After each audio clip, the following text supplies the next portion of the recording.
Balzac and the Little Chinese Seamstress by Dai C.G. Chapter 17, Part 3. Luo's story. What can I say? That she's a good swimmer? Sure, she swims like a dolphin now. She used to swim the way peasants do, using only her arms, not her legs. Before I showed her how to do the breaststroke, she could only do doggy paddle. But she has the physique of a true swimmer. There were only 2 or 3 things I had to teach her. She's even mastered the butterfly stroke, arms flung out, lower body undulating, torso rising up out of the water in perfect aerodynamic curve, and legs churning the water like the tail of a dolphin. What she has discovered all on her own is how to dive from dangerous heights. I have never dared do that. I have a horror of heights. When we're in our watery paradise, a deep, secluded pool, and she climbs up to a high ledge to jump off, I always stay down below. Looking up to see her spring for an almost perpendicular dive makes me so dizzy that the ledge and the towering ginkgos behind blur into one. Her tiny figure is like a fruit growing at the top of a tree. She calls out to me, but the sound is drowned out by the torrent cascading onto the rocks. Suddenly, the fruit falls, streaking through the air towards me, slicing the surface of the water like an arrow with barely a splash. In the days before his detention, my father used to say that dancing was not something that could be taught, and he was right. The same is true of diving and writing poetry, for the best divers and poets are self-taught. Some people can spend their lives having lessons and still resemble stones when they hurtle through the air. They never achieve the lightness of dropping fruit. I had a key ring, a birthday present from my mother when I was a boy. It was gold-plated and decorated with tiny jade leaves. I always carried it with me. It was my talisman to ward off misfortune. It held a whole bunch of keys, although I had no possessions that needed locking up. There were the keys to our house in Chengdu, to the drawer in my personal belongings in my mother's cabinet, to the back door at home, as well as a penknife and a nail clipper. Not long ago, I added the master key that we used to get into Four Eyes' house to steal the books. I treasured it as a souvenir of a successful break-in. One afternoon in September, the 2 of us clambered down to our pool. As usual, the place was deserted. The water felt a little cold, so I read her a chapter of Lost Illusions. I was less taken with this book of Balzac's than with Père Gorier, and yet, when she caught a tortoise among the rocks in the shallows, it was this novel that inspired me to take my penknife and carve the long-nosed profiles of the 2 ambitious main characters on the creature's shell before releasing it. The tortoise scuttled away. Suddenly I wondered, who will ever release me from this mountain? This question, although pointless, plunged me into the depths of despair as I folded up my penknife and added it to the keys jangling on the ring, those Chengdu keys that I probably wouldn't use ever again. I had a lump in my throat. I envied the tortoise its freedom. With a heavy heart, I flung my key ring into the pool. Her reaction was instantaneous. She surged forward with a masterful butterfly stroke and dived down in pursuit of my key ring. She was submerged for such a long time that I got very agitated. The dark surface of the pool was strangely still, almost sinister. There was not a bubble to be seen. I shouted, "Where are you, for God's sakes?" I called out her name, and also her nickname. "Little seamstress." Then I plunged down to the bottom of the pool. There she was, before my very eyes, rising upwards with dolphin-like undulations. I was stunned by the grace of her sinuous body and her long hair rippling in the water. It was a beautiful sight. When we reached the surface, I saw my key ring between her lips, glistening with beads of water. She must have been the only person in the world who still had faith in my ultimate release from re-education, who was convinced that I would need my keys again someday. From then on, we played the key ring game each time we went to the secluded mountain pool. I loved it, not because I had any illusions about my failure, but simply because it gave me the opportunity to admire her sensual body gliding through the water, naked, but for the fragile leaves of her loincloth. Today, however, we lost the key ring in the depths of the pool. I should have stopped her from going down again to look for it when I knew it was dangerous. Luckily, it didn't turn out too disastrously, but I never want to set foot in that place again.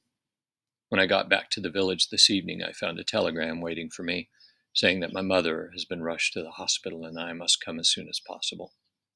The village headman, no doubt mellowed by the success of his dental treatment, has given me permission to spend a month at my mother's sick bed. I am to leave in the morning. How ironic that I shall be returning to my parents' house without my keys. Part 3, Chapter 18. The Little Seamstress's Story.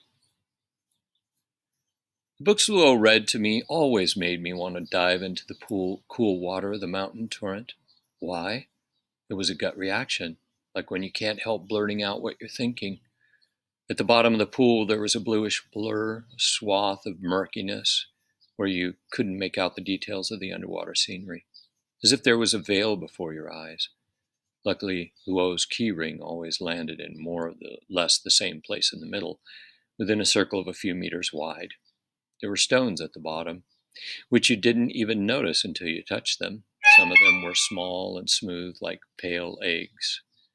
And they had lain there for years and years, centuries even, probably. Others were as big as human heads, among which there were some with strangely jutting curves like buffalo horns. From time to time, although not very often, you'd come across stones that were sharp and jagged, which lay in wait for you with their barbed edges ready to pierce your skin and make you bleed. There were also shells deeply embedded in the clayey bottom. Goodness knows where they came from. They had clotted together to form rocks blanketed with tender moss, but you could still tell they were shells. What's that you're saying? Why I enjoyed diving down to retrieve this key ring? I know what you're getting at. You think I'm like a silly dog that keeps running to fetch the stick thrown by its master. I'm not like those young French girls Balzac talks about. I'm a mountain girl. I just love pleasing Luo, that's all. That's all there is to it. You want me to tell you what happened the last time we went there? It was a week ago, at least. It was just before Luo got the telegram about his mother being ill. We arrived at the pool towards noon. We had a dip, but didn't stay in the water very long, just long enough for a little fun. I had brought along some cornbread, eggs, and fruit, and while we were having our picnic, Luo told me some more about the French sailor who became a count, the one my father is such an admirer of. Luo only recounted a little scene. You know, the one where the count finally meets the woman he loved when he was young, and the same girl on whose account he was sentenced to 20 years in prison. She pretends not to recognize him, and she does so with such conviction that you'd swear she had truly forgotten her past. Oh, it was heartbreaking. We wanted to take a little siesta, but I was kept wide awake thinking about this tragic encounter. You know what we did? The two of us acted out the whole reunion scene, with Luo as Monte Cristo and me as his former fiancée. It was fantastic. There I was, improvising away, saying all sorts of things on the top of my head. As for Luo, he played his part to the hilt. The Count was still in love with me. My words mortally wounded him, poor thing, you could tell from the expression on his face.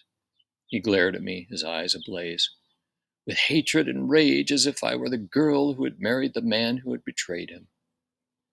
It was a totally new experience for me.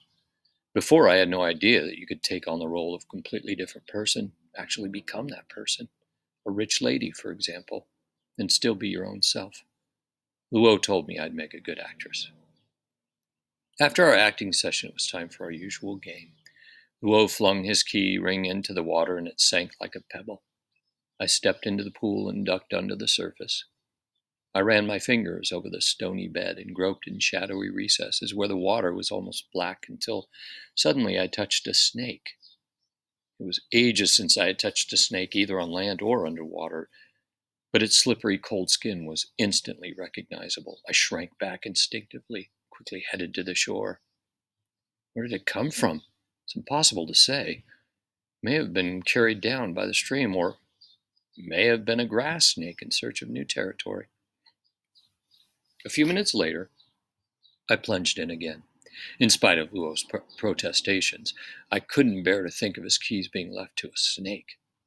But this time I was worried. Knowing the snake was there was very frightening. Even in the water, I could feel the cold sweat running over my back. The motionless stones of the bottom suddenly seemed to come alive, turning into horrible creatures out to get me. I rose up to the surface again to take another deep breath. The third time, I very nearly succeeded. I spotted the key ring at last, glimmering at the bottom of the pool. But when I reached out to grab it, I felt a stinging blow to my right hand, a snapping of jaws, fierce and very painful. After that, I gave up trying to retrieve Luo's key ring. 50 years from now, the ugly scar will still be there on my middle finger. Go on, feel it.